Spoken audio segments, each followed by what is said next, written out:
Toronto police ਵੱਲੋਂ ਇੱਕ ਵਿਅਕਤੀ ਨੂੰ ਗ੍ਰਿਫਤਾਰ ਕੀਤਾ ਗਿਆ ਹੈ ਜਿਹੜਾ 21 ਜੁਲਾਈ ਨੂੰ ਲੈਂਡਪੋਰਟ ਸਟੇਡੀਅਮ ਵਿੱਚ ਹੋਏ ਮੁਜ਼ਾਹਰਿਆਂ ਦੇ ਸਬੰਧ ਵਿੱਚ ਲੋੜੀਂਦਾ ਸੀ। ਇਸ ਥਾਂ ਉੱਤੇ ਬੇਘਰੇ ਲੋਕਾਂ ਦੀ ਪੈਰਵੀ ਕਰਨ ਵਾਲਿਆਂ ਉਹਨਾਂ ਦੇ ਸਮਰਥਕਾਂ ਦੀ ਪੁਲਿਸ ਤੇ ਸਿਟੀ ਦੇ ਸਟਾਫ ਨਾਲ ਝੜਪ ਹੋਈ ਸੀ। ਕਈ ਗ੍ਰਿਫਤਾਰੀਆਂ ਕੀਤੇ ਜਾਣ ਤੋਂ ਬਾਅਦ ਮੁਜ਼ਾਹਰਾ 14ਵੀਂ ਡਿਵੀਜ਼ਨ ਦੇ ਬਾਹਰ ਕੀਤਾ ਜਾਣ ਲੱਗਿਆ ਤੇ ਉਸ ਸਮੇਂ ਪੁਲਿਸ ਨੇ ਆਖਿਆ ਸੀ ਕਿ ਸਟੇਸ਼ਨ ਦੇ ਬਾਹਰ ਗੁੱਸੇ ਵਿੱਚ ਆਏ ਲੋਕ ਆਪੇ ਤੋਂ ਬਾਹਰ ਹੋਣ ਲੱਗੇ ਸਨ। They know what they're doing. They're blatant police violence that took place over those 3 months in order to make a new city.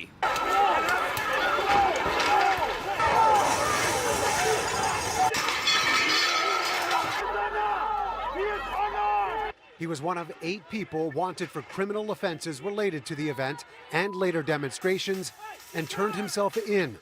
But first, said the police are the ones that should be facing the fire. The blatant violence that took place for that, they want to hide that now by criminalizing individuals. We're not criminals.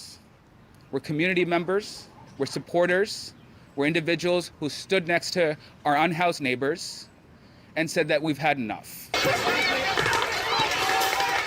Nobody wants to live in fear of police showing up at your door at any time, and then they try to impose these draconian bail conditions. And remember, these are people who are just asking the city to follow what they've committed to doing publicly, which is to provide a basic human right to housing to all people in this city.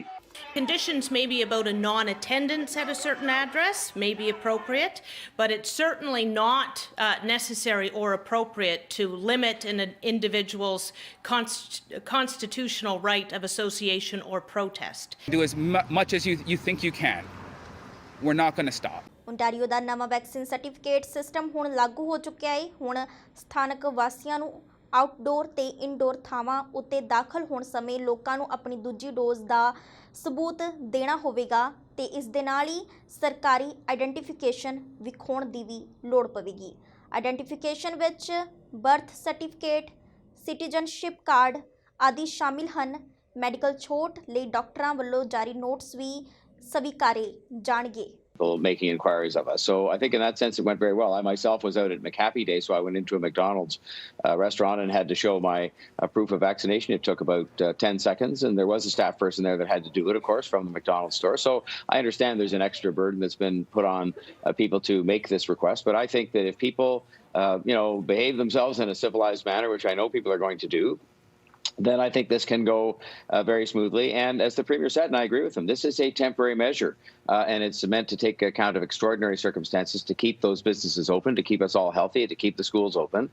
And so earlier on, they were told to call 911. That would only be for an emergency situation, but for some other less than emergency kind of circumstance, they can call 311. And of course, we have resources available to help with that. But, we're very optimistic that between the understanding approach taken by the business owners who are trying their very best to get out from under the struggles of the pandemic, and, more importantly, in a certain way, the understanding of people, not to raise political or ideological issues and make a fuss. These are the laws for the moment. These are the rules, set by duly elected governments at Queen's Park, and certainly supported by us here.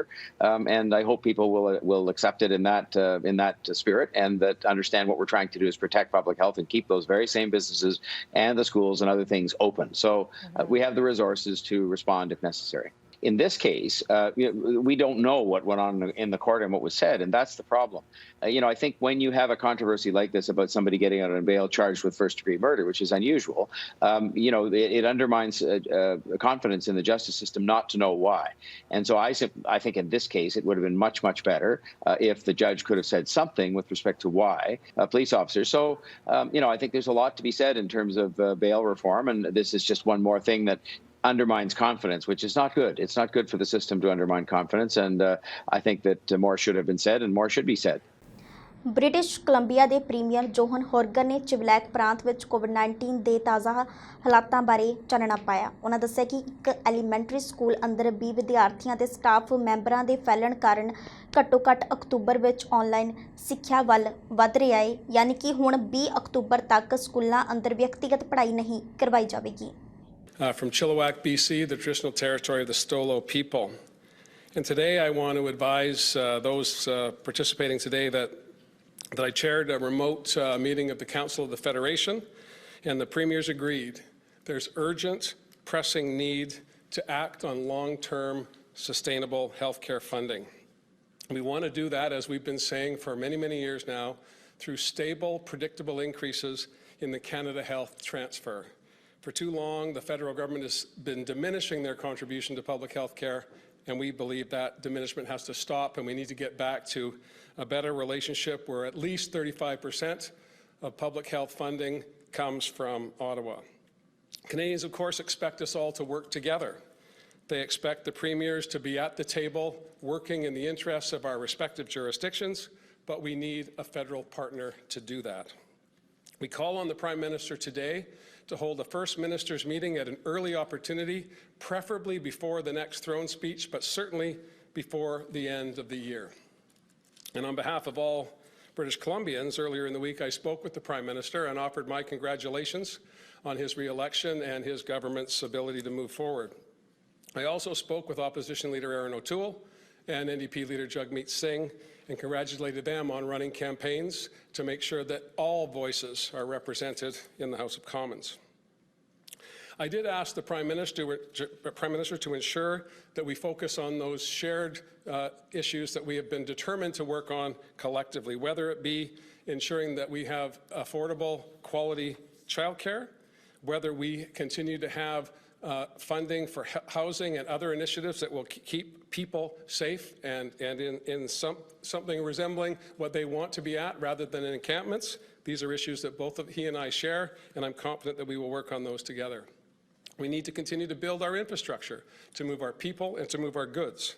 And that, of course, includes expanding the SkyTrain from Surrey to Langley. ਗੈਟੀ ਨਿਊ ਦੇ ਵਿੱਚ ਇੱਕ ਅਜੀਬੋ-ਗਰੀਬ ਮਾਮਲਾ ਸਾਹਮਣੇ ਆਇਆ ਜਿੱਥੇ ਇੱਕ ਵਿਅਕਤੀ ਨੇ ਆਪਣੀਆਂ ਜਵਾਨ ਧੀਆਂ ਦਾ ਕਤਲ ਕੀਤਾ ਅਤੇ ਫਿਰ ਆਪਣੇ ਆਪ ਨੂੰ ਮਾਰ ਦਿੱਤਾ। ਗੁਆਂਢੀਆਂ ਨੇ ਝਗੜਾ ਹੋਣ ਦੀ ਸੂਰਤ ਵਿੱਚ ਪੁਲਿਸ ਨੂੰ ਬੁਲਾਇਆ ਸੀ ਪਰ ਪੁਲਿਸ ਦੇ ਆਉਂਦੇ ਤੱਕ ਮਾਮਲਾ ਖੂਨੀ ਰੂਪ ਧਾਰਨ ਕਰ ਗਿਆ।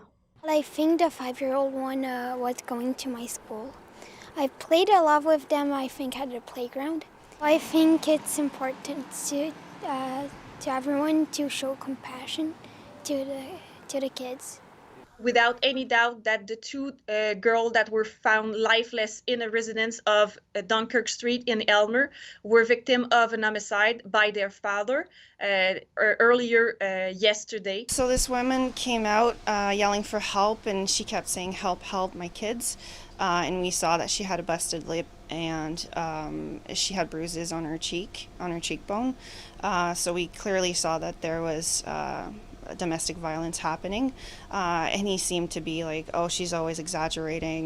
I think there's a very common issue here where people get harmed themselves and also their dependents, so children, sometimes elders, sometimes people in the care of the family are at risk in these situations. On les attendait jouer sa trampoline en arrière, tu sais. ਕਲੋਰੀਵਿਲ ਦੇ ਵਿੱਚ ਦੁਕਾਨ ਦੇ ਬਾਹਰ ਗੋਲੀਬਾਰੀ ਦੀ ਘਟਨਾ ਵਾਪਰੀ ਜਿਸ ਦੇ ਵਿੱਚ 2 ਲੋਕਾਂ ਦੀ ਮੌਤ ਹੋ ਗਈ ਅਤੇ 12 ਲੋਕ ਜ਼ਖਮੀ ਹੋ ਗਏ। ਪੁਲਿਸ ਦਾ ਕਹਿਣਾ ਹੈ ਕਿ ਮ੍ਰਿਤਕਾਂ ਵਿੱਚ ਗੋਲੀ ਚਲਾਉਣ ਵਾਲਾ ਇੱਕ ਸ਼ੱਕੀ ਵੀ ਸ਼ਾਮਿਲ ਹੈ। ਚਸ਼ਮਦੀਦਾਂ ਦਾ ਕਹਿਣਾ ਹੈ ਕਿ ਇਸ ਤੋਂ ਭਿਆਨਕ ਦ੍ਰਿਸ਼ ਕੋਈ ਹੋ ਹੀ ਨਹੀਂ ਸਕਦਾ। At this time, the shooter is deceased. We believe that's going to be from a self-inflicted gunshot wound. We have 13 victims. Our hearts go out to those that were injured. We do have 1 fatality, and our thoughts and prayers are with those family members.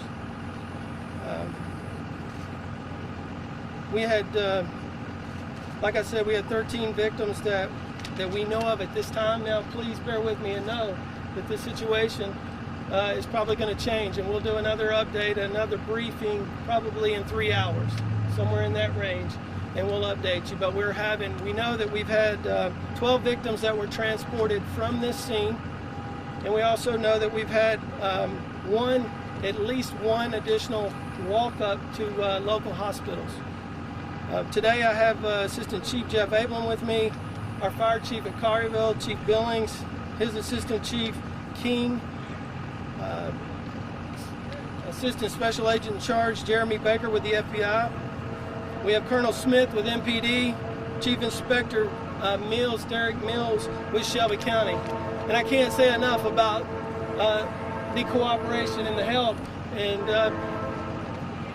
as bad as this scene is, and it's horrific. I've been involved in this for 34 years, and I've never seen anything like it. But our teams came together and worked together. That's not just the law enforcement agencies, but the fire. Sometimes there's a delay. There was no delay with our firemen coming into that scene with us. We just trained on this back 2 months ago at Carterville High School. So it is, it's like I said, it's with a broken heart that I have to stand here before you today.